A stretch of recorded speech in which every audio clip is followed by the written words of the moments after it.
हमारे साथ उत्तर प्रदेश के पूर्व डिप्टी सीएम दिनेश शर्मा जी जुड़े हैं। दिनेश जी, आपका स्वागत है आज तक पर। और समाजवादी पार्टी बार बार यह आरोप लगा रही है कि आज जो कुछ कोर्ट में हुआ वो झलक थी उस भाजपा की जो आरक्षण विरोधी है। आप लोग ओबीसी समाज का वोट तो लेते हैं लेकिन उनका हक मार लेते हैं। ऐसे गंभीर आरोप समाजवादी पार्टी, बसपा और बाकी राजनीतिक दल जो हैं वो लगातार आप पर लगा रहे हैं।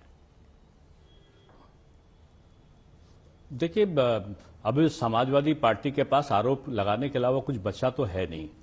वो लगातार पराजय से लोकसभा, विधानसभा, जिला पंचायत और तमाम चुनावों को हारने के बाद अब उनके पास एक ही अस्त्र बचा है कि भ्रम फैलाओ, और भ्रम फैला के किसी प्रकार से इन प्रकारण फिर से जो अपना जातिवाद का जहर है वो समाज में फैलाते हुए लोगों में विग्रह पैदा करो और भारतीय जनता पार्टी को बदनाम करो।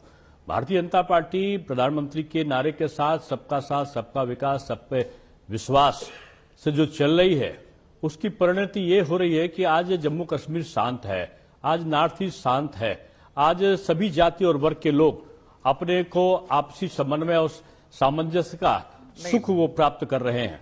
तो मैं समझता हूं कि इनके द्वारा लगाया गया मसले हैं वो आप लगातार उठाते रहते हैं, उनके आधार पर आपको समर्थन नहीं मिला है। मैं डेटा भी चेक कर रहा था, आप लोगों को बड़ी मात्रा में ओबीसी समाज का वोट 19 के चुनाव हो या 14 के बाद से लगातार मिल रहा है। लेकिन आज आपके नेता बैकफुट पर नजर आ रहे हैं, उन्हें बार बार सफाई देनी पड़ रही है। आपके नेता हैशटैग चला रहे हैं कि योगी विद ओबीसी। तो ये फजीहत वाली नौबत आई क्यों सर? अगर आप लोगों ने सही से वहां पर बात रखी होती तो ये क्यों कहना पड़ता कि अब सुप्रीम कोर्ट हम जाएंगे? इस नौबत के लिए जिम्मेदार कौन है सर? मैं समझता हूं कि आप माननीय न्यायालय के निर्णय को नौबत में क्यों लेते हैं? अगर हमने, सरकार ने किसी पारदर्शिता के साथ, किसी अच्छी नीयत के साथ कोई काम किया और उस चीज को उन्होंने अधिकार प्रस्तुत किया, अब सरकार के हाथ पे न्यायालय का निर्णय नहीं है। माननीय उच्च न्यायालय में कोई निर्णय हुआ और सरकार माननीय उससे सहमत नहीं है, जैसा कि माननीय मुख्यमंत्री जी का भी बयान आया है कि नगरीय जो निकाय का सामान्य निर्वाचन है उसमें वो आयोग का गठन करके ट्रिपल टेस्ट के आधार पर पिछड़ा वर्ग के अन्य नागरिकों को आरक्षण की सुविधा मुहैया कराएंगे। पिछड़ों के आरक्षण से किसी प्रकार का कोई खिलवाड़ उत्तर प्रदेश सरकार न पहले बर्दाश्त किए थे ना अब करेगी। ठीक है, पिछली समाजवादी पार्टी ने जरूर किया था, उनका प्रमोशन रोका था, बीजेपी ने तो उसको भी दिया था। आरक्षण मोदी जी और योगी जी के रहते हुए आरक्षण का 1 इंच भी किसी के पास वो रुकेगा नहीं। इसलिए मैं कहना चाहता हूं दिनेश शर्मा जी, एक सवाल मेरे मन में और आता है। लाभ उठाने, राजनीतिक लाभ उठाने का सपना समाजवादी पार्टी देख रही है। हम समाजवादी पार्टी को अगर थोड़ी देर दरकिनार भी कर दें, मुझे याद आता है कि राम मंदिर के मामले पर आप लोग अक्सर कहते थे कि देखिए हमने दलीलें बड़ी मजबूती से पेश की और यही वजह थी कि फैसला हमारे पक्ष में आया।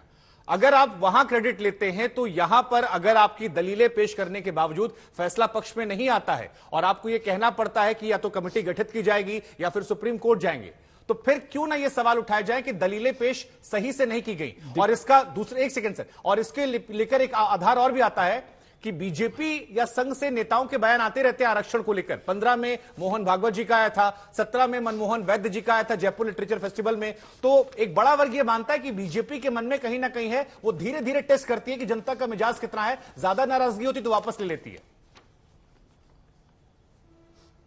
अरे नहीं, मैं इतना प्रतिष्ठित चैनल है आपका, और मैं समझता हूं कि पूज्य मोहन भागवत जी के बयान को आप जिस प्रकार कह रहे हैं बिल्कुल त्रुटिपूर्ण ये आपका तथ्य है। मैं नहीं कह रहा सर, कभी इस प्रकार ये का कोई आरोप बयान लगते नहीं हैं, दिया। ये आरोप लगते हैं, ये मेरा आकलन नहीं है। प्रधानमंत्री जी ने आरोप लगाने, हाँ, तो अगर आरोप लगाने वाले, मैंने कहा ना कि वो भ्रम की स्थिति में, पराजय की हार से ग्रसित लोग हैं जिनमें अवसाद है हार का, और वो इस प्रकार का जनता से नकारने जाने के बाद उनमें इस प्रकार की पीड़ा है कि वो भाजपा को बदनाम कैसे करें, क्योंकि पिछड़ों ने भी वोट दिया, अनुसूचित ने भी वोट दिया, सवर्ण ने भी दिया, और यहां तक अब तो अल्पसंख्यक भी भाजपा को वोट भारी मात्रा में दे रहा है जी। तो ये वेदना आप समझ सकते हो विपक्ष की, कि सत्ता से मुक्त जो लोग हैं, जो लोग भारत को तोड़ने का अभियान चलाए हुए थे, जो लोग जम्मू और कश्मीर में कहते थे 370 हटेगा तो वो पाकिस्तान चला जाएगा, गृह युद्ध छिड़ जाएगा, भारत को जोड़ने के लिए 370 और 35 हटाई इन्होंने,